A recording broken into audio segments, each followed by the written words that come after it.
Subscribe କରନ୍ତୁ ଟୁଲୁ ଭାଇ channel, ଦବେଇ ଜୟ ଦିଅନ୍ତୁ ଜଗନ୍ନାଥ। ବେଲ୍ ମୁଁ ଆଇକନ୍ ଚିନ୍ମୟ ନୂଆ କୁମାର ନୂଆ ଭିଡ଼ିଓ ଆପଣମାନଙ୍କୁ ସ୍ୱାଗତ ଦେଖିବା କରୁଛି ପାଇଁ। ଟୁଲୁ ଭାଇ ୟୁଟ୍ୟୁବ ଚ୍ୟାନେଲକୁ।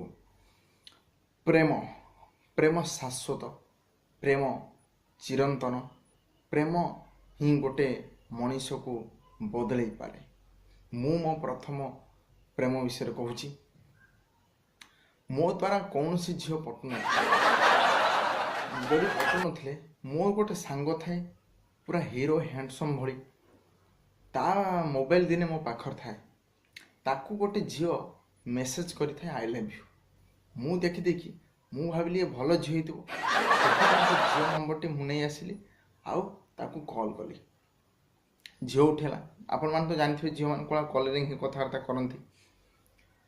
ହ୍ୟାଲୋ, କିଏ କହୁଥିଲେ କି? ମୁଁ କହିଲି ମାନେ ତା ହାଲୋ ଶବ୍ଦ ଶୁଣିଲା ପରେ ଏତେ ମୋତେ ସୁନ୍ଦର ହାଲୋ ଶବ୍ଦ ଶୁଭିଲା, ପୁରା ମୋ ଛାତିଟା ପୁରା କ'ଣ ହେଇଗଲା, ସିରି ଉଫ୍। ମାନେ ତା କଥା ମାନେ ମୁଁ କହିପାରିନି, ଏତେ ସୁନ୍ଦର ତା କଥା। ଏମିତି ତା ସାଙ୍ଗେ ମଜା ମଜଲିସ୍ କଥା ହେଲି ଆଉ କ୍ରେଡ଼ିଟ୍ ଦେଖେଇଲି ଯେ ଆକ୍ଚୁଆଲି ମୋ ଡ୍ୟାଡ଼ି ବାହାରେ ରହୁଛନ୍ତି ଆଉ ଡ୍ରାଇଭର ଗାଡ଼ି ବାହାର କଲ। ଏଇଭଳିଆ ଦେଖିଲା ମୁଁ ଗୋଟେ ଭଙ୍ଗା ସାଇକେଲ ଚଲାଉଛି। କ୍ରେଡ଼ିଟ୍ ଦେଖି ତାପରେ ପ୍ରଶଂସା ନେଲି। 5 ଦିନ ପର୍ଯ୍ୟନ୍ତ ତା ସହିତ କଥାବାର୍ତ୍ତା ହେଲି। 5 ଦିନ କଥା ହେଲି। ଏମିତି ଫାଲତୁ କଥା କୌଣସି ହେଲାନି। ଝିଅ ପିଛା ମାନେ ପୁରା ଭାବି ଚିନ୍ତି କଥା ହୁଏ।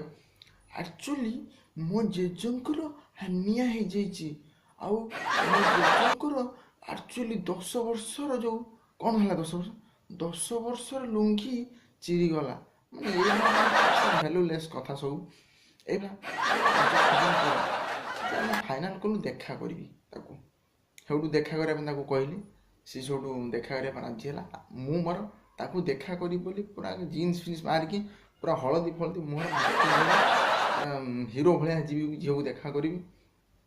ପହଞ୍ଚିଗଲି, ସେ ଝିଅ ବି ଆସିଲା। ଆସିକି ଯେତେବେଳେ ସେ ଝିଅକୁ ଦେଖିଦେଲି, ମୋତେ ଲାଗିଲା ସିଏ 5 ଦିନ ଖଣ୍ଡେ ମୁହଁରୁ ପାଉଡ଼ର ଖସେଇନି, ମାନେ ମୋତେ ଦେଖା କରିବ ବୋଲି।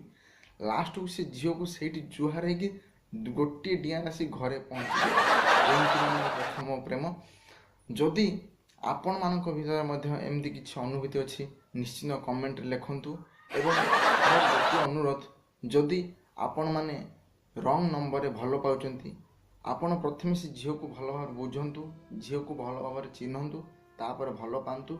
ଯଦି ଆପଣମାନଙ୍କୁ ଆମ ଭିଡ଼ିଓ ଭଲ ଲାଗୁଥାଏ ତାହେଲେ ସବସ୍କ୍ରାଇବ୍ କରନ୍ତୁ, ଲାଇକ୍ କରନ୍ତୁ, ସେୟାର କରନ୍ତୁ, କମେଣ୍ଟ ମଧ୍ୟ କରନ୍ତୁ।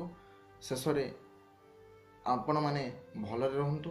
ଆପଣମାନେ ଭଲରେ ରହିବା ସହିତ ଅନ୍ୟମାନଙ୍କୁ ଭଲରେ ରଖନ୍ତୁ।